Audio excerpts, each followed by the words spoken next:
I would like to welcome to the stage someone who's going to take a look at the key cities and the key countries that you guys should be working in, how you should approach them, some of the key data around those cities. Without further ado, let's welcome Alistair Ross, who is the Global Product Director for Economist Intelligence Unit. Welcome to the stage, Alistair.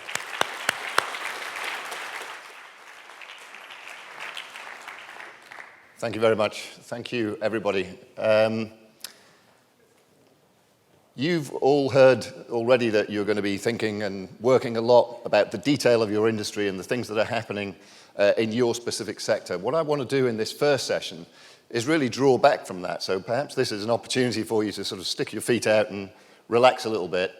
I want to talk about the world that we're all going to be operating in, one way or another, over the next 5, 10, 20, 30, 50 years. Looking out at the future of the city and of urbanization. It's a fascinating fact that humanity has always been about movement. It's been about adaptation to new environments, and it's been about transformations of human populations. What we have at the moment, though, is one of the greatest movements, in fact, the greatest movement of people that our planet and our race has ever seen. This time, it's not about crossing land bridges and going from one continent to another. It's not even about leaving poor countries and going to countries where opportunities are greater, though, of course, there's plenty of that. What it's really about now is, within countries, giant migrations of populations from the countryside into the cities. This is going on at an incredible pace, as we'll see as we go through the slides.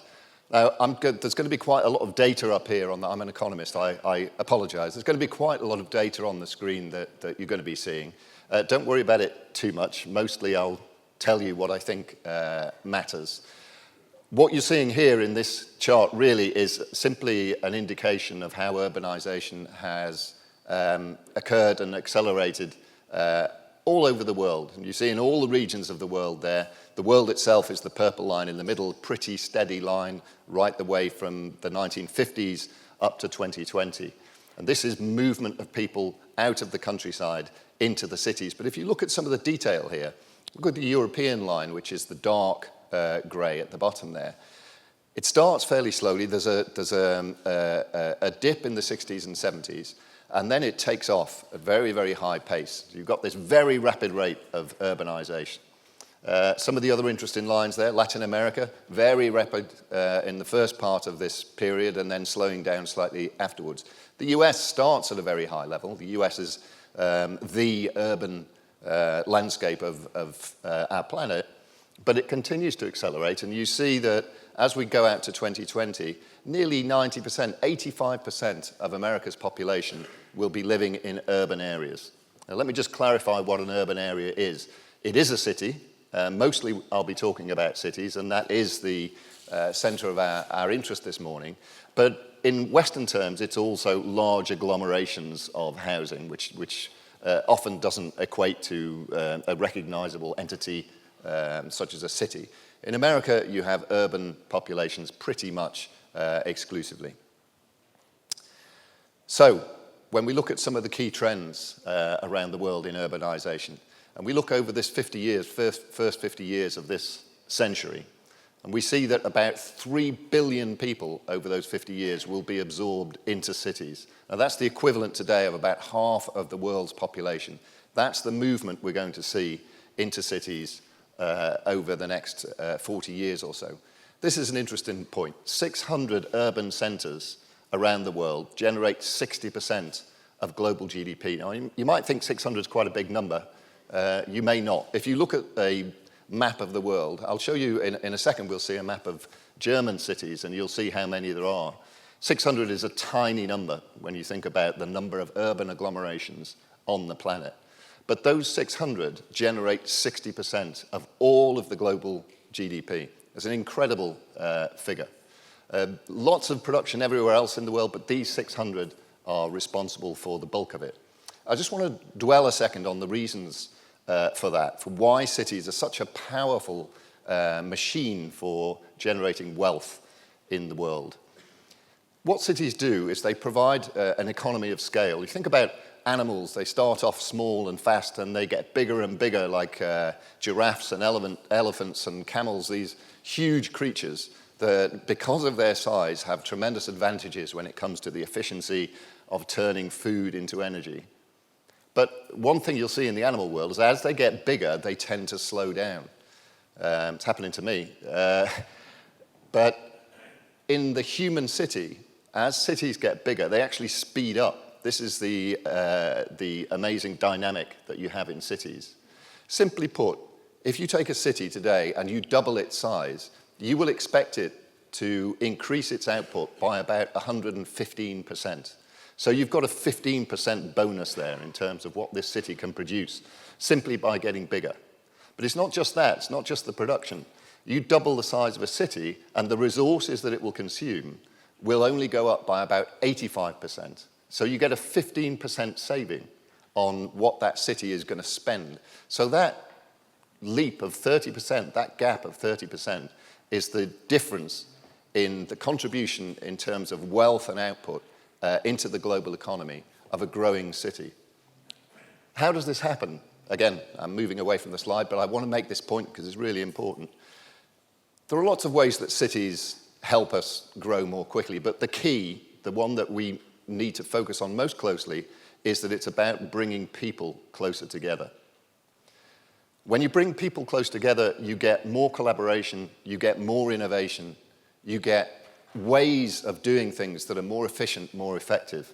That's why we're all in this room, because when we all come together, we collaborate, we speak, we actually surprise each other. This is the fantastic thing about cities and about humans coming together in general. It's the surprise element. You can't predict what's going to come out of those collaborations, but there will be collaborations and things always come out of them. The idea, I'm sure, of this conference is that the state of your industry before it and the state after it are different. There's an advantage to having everybody come together and collaborate and discuss and hopefully to innovate. And that's what's happening in cities. They're motors, if you like, of collaboration and innovation. Another important point, you guys are going to be talking, I'm sure your main interest is in the big cities, the smart cities of Northern Europe, the modern cities of Tokyo and London and New York. And when you look around Silicon Valley, or you look around Silicon Roundabout, as we call it in London in a slightly pathetic and embarrassing way, when you look at these centers of collaboration and innovation, you see modernity as being part of that. And I'm sure all of us in the room embrace modernity as one of the ways that we leapfrog, that we go forward as a race. I want to draw your attention to the fact that you don't have to be modern to make these gains from city life. I don't know how many of you travel regularly to the more developing parts of the world, cities like Manila or Delhi or Davao, Hanoi. When you go to these places, they don't look like New York. They don't even look like Silicon Roundabout, though. There are elements of London that aren't too distant from time to time from Hanoi. But if you go to these places, what you see, to our mind, is really chaos. You see a mess. I was in New Delhi. I took a car out from New Delhi out into the countryside a couple of weeks ago. And what you see is what appears to be complete chaos. What's happening in those areas, in the slums on the outskirts of these major cities, is just as collaborative, just as innovative, and just as entrepreneurial as what you see in the modern, vast centers of the world's bigger cities. So this dynamic of cities generating, accelerating growth is common to rich cities and to poor cities. It's not just about the big cities with the big modern urban infrastructure.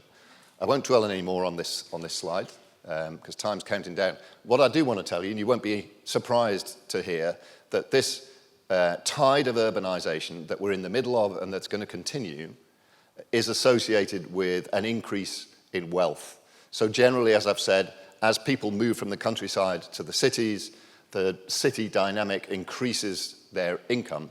And what you're now getting is the emergence of this vast global middle class. Again, a couple of definitions.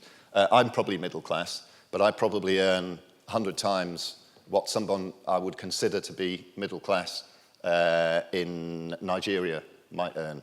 Middle class is about a relative position. We'll talk a little bit in more detail about the kinds of things that middle class populations mean to you, what they mean to businesses, what they mean to advertisers, the opportunity they present as consumers. But let's not think of the global middle class as necessarily like us in terms of our incomes. I find this chart fascinating. I don't know, I look around the room and I think there's a fair number of people who are sort of in my age bracket. I don't mean to insult anybody, but those of us who were born, with, I guess, the baby boomers, a lot of us still have this model of the world in our mind, that we have a rich world and we have a poor world.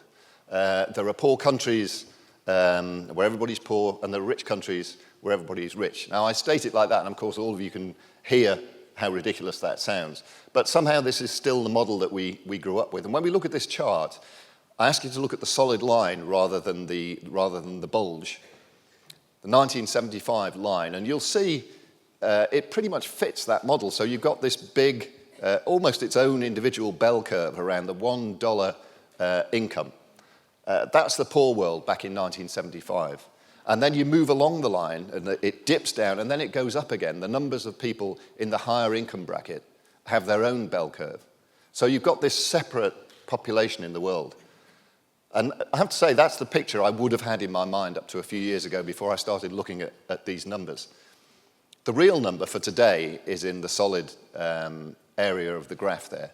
And what you see there is this sort of undifferentiated, very clear bell curve where most of the world's population is somewhere between that $5 to $20 income. So most of the world now is middle class. And it doesn't matter pretty much what region of the world you look at, this holds true. Of course, there are countries that in aggregate are richer than other countries. I'm not trying to pretend that's not the case. But when we think about the middle class, it's no longer right to think about a developed world and a poor world. That's not how things work anymore. And as we go through this, you'll see that in more detail. So when we look at the characteristics of what it means to be middle class and why it matters to us, 2 billion people in 2015 we would count as middle class. That's a big number of people. Again, about a third, a quarter of the global population. Almost half of the global middle class lives in Asia. Now, you're going to get a bit of a theme here. Asia's going to come up time and time again. In pretty much every presentation I do as an economist and as a forecaster, Asia keeps popping up. It keeps figuring large. It didn't 10 years ago or 15 years ago. Now, Asia is really, in terms of economy and production and demand, Asia is the story. And again, you won't be surprised to know that by far the largest middle-class population is in China. But as I was saying before, middle class can mean a lot of things. China still, the middle class is towards the lower end of what we would consider middle class in terms of overall income. The US middle class, around half its population. But then in the US, there's a big skew towards the rich and towards the poor. So you have quite a spread of incomes in the US, quite high levels of inequality, but still the middle class is the bulk of the population. The way this is worded makes it sound like a good thing. Africa's middle class is almost as large as the United States, but just think about the total populations and the land area of those two entities. And you see that Africa has a rising and an important and growing middle class, but in terms of, again, no surprise, in terms of the overall aggregate picture for the region, Africa remains one of the places where there's most work to do in catching up. Why this all matters is because you have this sort of, I've characterized it in a very simple way, but you have this journey that people take through their lives as their income increases. And as countries succeed in raising millions of their population out of poverty, generally what that looks like on the ground, and you'll see it if you go to Morocco, if you go to the Gulf, if you go to sub-Saharan Africa, you'll see this journey being taken by families and individuals in front of your eyes. People start out walking. That's how they add to their productivity. Instead of sitting at home, they get up, they use their legs, and they walk to the well or to wherever it is they need to be. And the next thing they do is they buy bikes. And after that, they buy scooters and they buy motorbikes. And after that, they buy cars. And you see this journey being taken by individuals. And in the meantime, of course, again, this is a vast simplification. What I'm really saying is that a population that might 15 years ago have held little attraction for the business world suddenly becomes a focus of demand. So people buy phones, they buy banking services, they buy insurance, they buy air conditioning units, they buy washing machines. They take an interest in things that they see on the TV, which they now buy. They want virtual reality. They want all of the things that we want. So they become part of the market that we have to look at. If we focus on the market as it was 10 years ago, we're missing this vast emerging world of opportunity. And somebody will serve that world. So it's important that we're aware that it's there. The other major theme with urbanization and the emerging middle class is that this is a trend that hits different parts of the world at different times. And where we are at the moment is largely the northern and western parts of the planet have gone through this journey to a great extent. And where the real catch-up is happening is in the south and the east of the planet. What I'm showing you here is a graphic. This is a tool that we have at the IU called Market Explorer, and what it does really is identify pockets of demand around the world. You set it up in terms of the demographic that you're interested in, household income and the like. You add in your preferences in terms of political stability and so on and so forth, and it identifies for you where the key markets are and where they're going to be. What we're looking at here is what we could pretty much class as middle class demand. This is about $5,000 a year in income per individual. Back in 2005, the yellow dots are cities and the blue dots represent the national aggregate. And I just want to move it forward. You've got to have to watch closely. What you're seeing, and do that a couple of times, what you're seeing is that movement. So there is some growth. If you look at the US and South America, you see some growth. Go back again. If you look at the right-hand side there, you see that big increase in China, in India, in Indonesia, but actually in all of those countries that are part of the Asian continent and that largely are driven by events in China and India at the moment. And you see there characterized this emergence of this vast new middle class.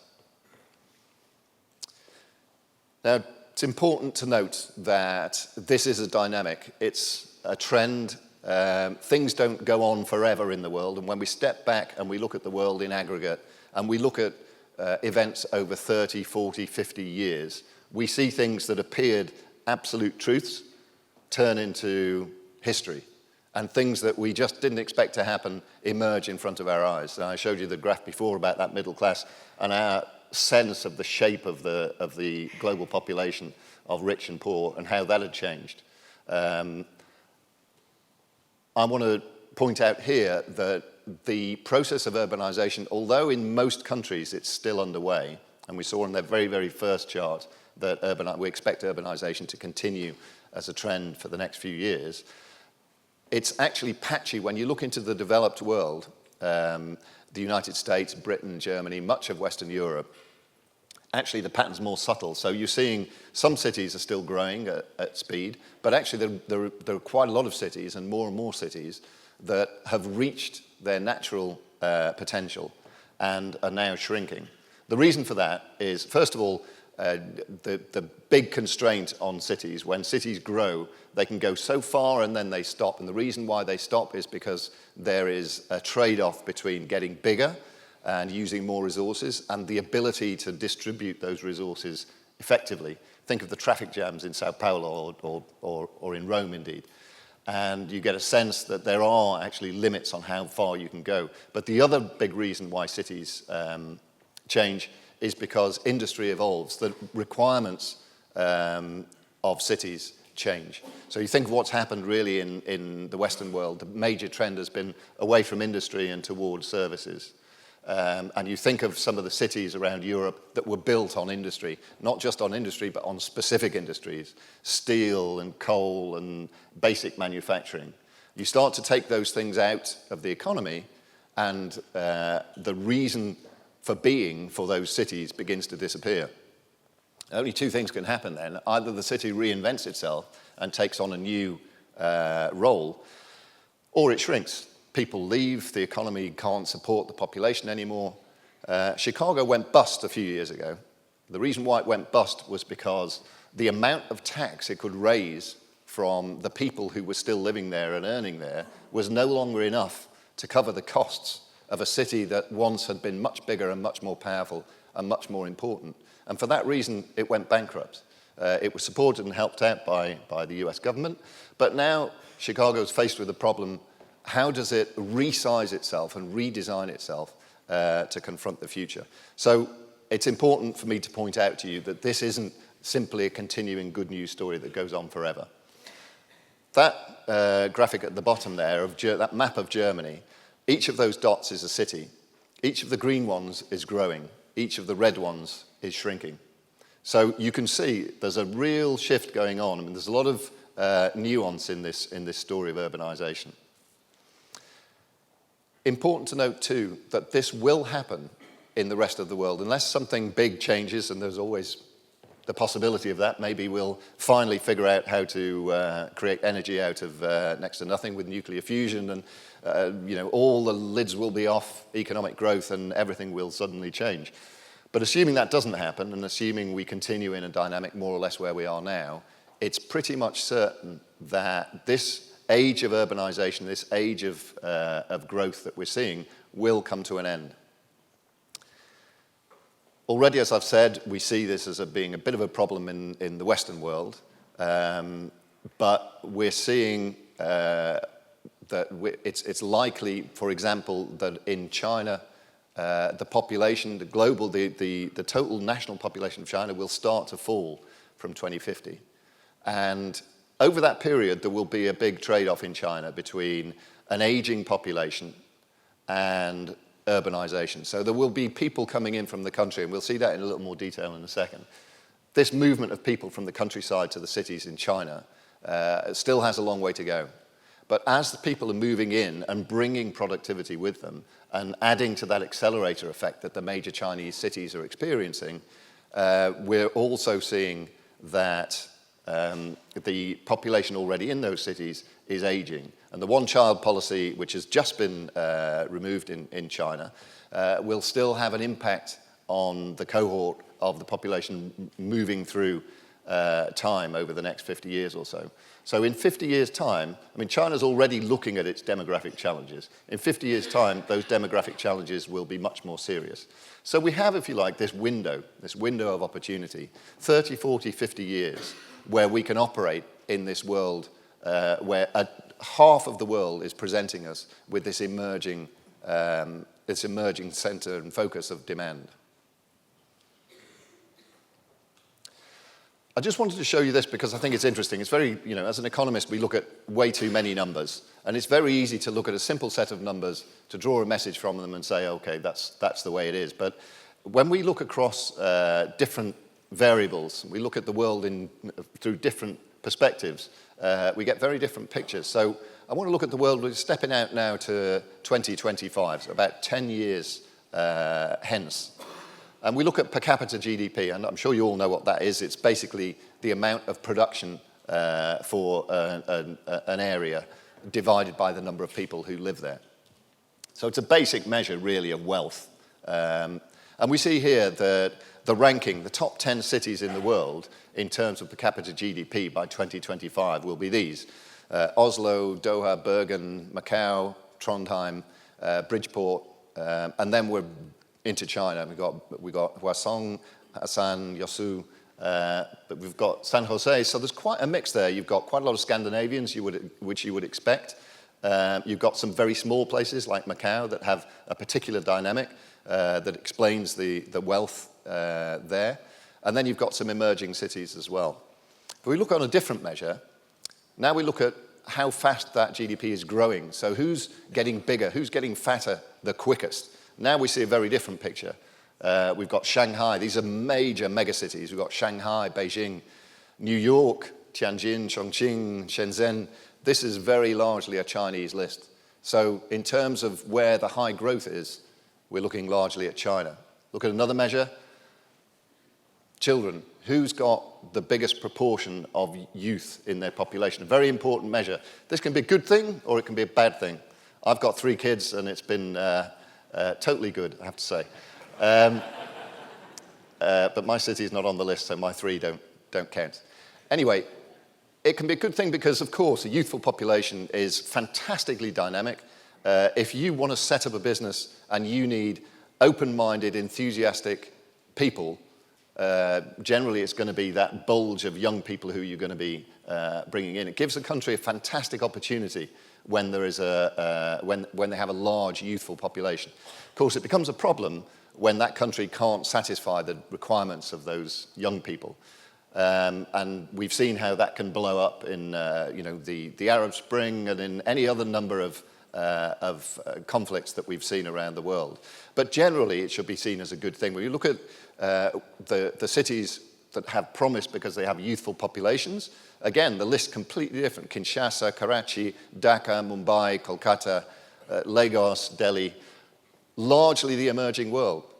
Won't come as a surprise to anybody. We know populations are aging in the Western world.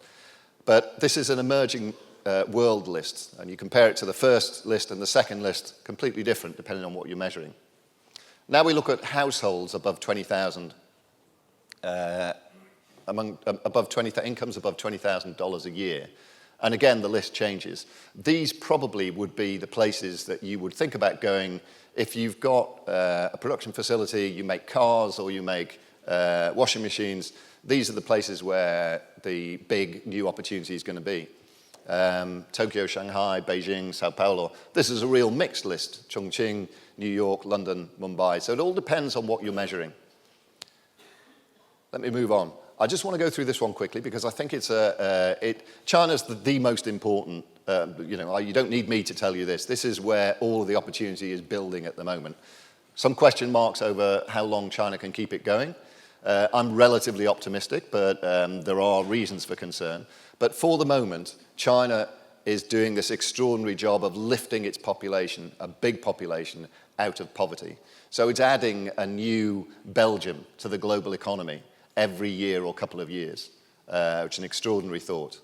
I just want to give you a sense of how that works. Back in 2009, there was only one city in China where the average disposable income per capita was 30,000 renminbi or above, and that's a marker of middle-class income. And that was Shanghai, the only place. But if I move forward through time, 2011, 2012, 2013, and look at the way cities are emerging in China as we move forward. They start out on the eastern seaboard, Beijing, Shanghai, and the areas around them, but they gradually move inland as we go through time. Whoops, too far. And you can see that you've got this extraordinary emergence of rich cities in China. It's a slightly, I do want to point out that it's moved from the east to the west, and you can see that if what's happening here is the rise in incomes in China is moving inland, you can see there's a lot of inland still to be moved to. That's a big territory, and half of it or more is blank from the point of view of this measure of wealth. So there's a lot still of opportunity in China for growth and for the emergence of new rich cities. Fair to say, though, that most of the population is in the east, so this is a slightly skewed view. All the same, that story of urbanization, which this is largely about, still has a long way to run in China. Just briefly to take you through some of the cities, I apologize for this chart. This is very much an economist's slide. It's one where we put our glasses on and sit very quietly for a while, which isn't ideal for a presentation. But let me just take you through it. I think what we're showing here is this is places, cities that have household income on average of $25,000 or above by 2025. Again, we're looking at that 10-year period, more or less. Top of the list, Addis Ababa in Ethiopia, in terms of the speed of growth. So between 2020 and 2025, wealth in Addis Ababa will increase by 30%, the fastest rate in the world, which means that Addis Ababa surely is the place we should all be, right? That's where we should be focusing all of our attention. Of course, there's another number there, which is the number of households that will actually be on that income level. It's not 3. Scale is important. This is 3,000 households in the whole of Addis Ababa that will be enjoying that pace of growth and enjoying those income levels. So you have to look quite carefully when you look at these numbers. All the same, it's interesting to point out, Ethiopia is one of Africa's great success stories, growing very quickly, responding to a shift in policy towards more serious efforts to maintain stability. But the real story here, again, as you can see, is these Chinese cities. This is where you have the combination of very high growth over 5 years and very large numbers of individuals who are enjoying that growth. Wuhan, Chongqing, Tianjin, these are the cities, Dongguan, these are the cities that are the focus for businesses now looking into China and looking for sources of new demand. You have to go quite a long way down the list to find other interesting parts of the world where there is size as well as pace of growth. India, of course, stands out. We've got Bangalore there, which is a reasonable size. Kolkata. The Philippines, Manila is interesting. That's quite high up on the list. And Hanoi, that I mentioned before, 2 other interesting centers. But as you look down through this list, there is nothing on this list that isn't in Asia.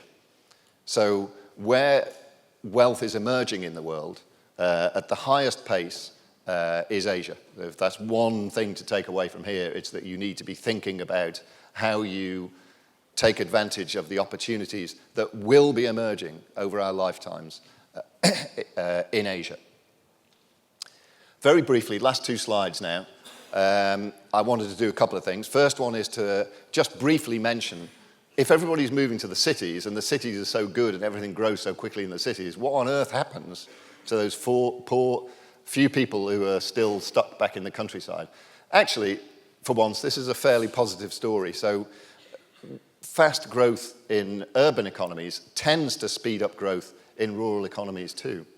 There are obviously strong linkages. Cities need feeding, they can't feed themselves, so all of that has to come from the countryside. Importantly, remittances. It's very common, you see it all over many poor countries, where families who live in the rural economy will send a pioneer migrant to the city. So they will send a daughter or a son, and that person will establish themselves, and then they will send back money. So remittances are a massively important way of transferring some of that wealth that's created in the city back to the countryside. Finally, I am an economist, as I've said, and I never feel satisfied unless I leave an audience utterly miserable and worried about the future. So I thought I should finish on the things that can so I'm already beginning to feel better. I thought I should focus. This is a very positive story, but it's not 100% positive, not without its risks. I've already mentioned the fast-growing populations in urban areas can create problems because it creates expectation and demand, and sometimes that expectation and demand can't be met, and it explodes in very dramatic ways. The pace of urbanization, sometimes it happens because it's planned, sometimes it happens because it's just happening. I'm going to the city, I don't care whether there's anything there ready for me. And you get cities that grow at this explosive pace in an entirely uncontrolled way, and all of that beautiful coherence and collaboration that you get between individuals in cities begins to break down. I said that everything in cities grows at 115% when you increase the population by 100%. That's true of construction services, of banking services, of infrastructure, of all of those good things. It's also true of diseases, of violent crime. So all of these things also go with urbanization, and it can't always be a positive story. And finally, just to say the exposure to climate threats. As people move to these larger and larger and larger urban areas, their ability to resist the effects of climate change and natural disaster in general, and first and foremost, their ability to bounce back after those events is severely constrained compared to the countryside. So a couple of thoughts there to colour our generally optimistic view of where the world's headed in terms of cities. So that's me done. I'm to time. No comments. So thank you very, very much. I'll be around and I'm happy to answer any questions you have. Thank you. Thank you. Thank you very much, Alistair. That was fantastic. Some wonderful insight there. And I don't think it was too sad a picture. It's, certainly some food for thought, and will certainly help these guys find some solutions for some of their challenges out there. So thank you very much. And Alistair is around for most of the day, so you are welcome to collar him at some point over some networking drinks or in between sessions. So once again, thank you very much, Alistair. Thank you.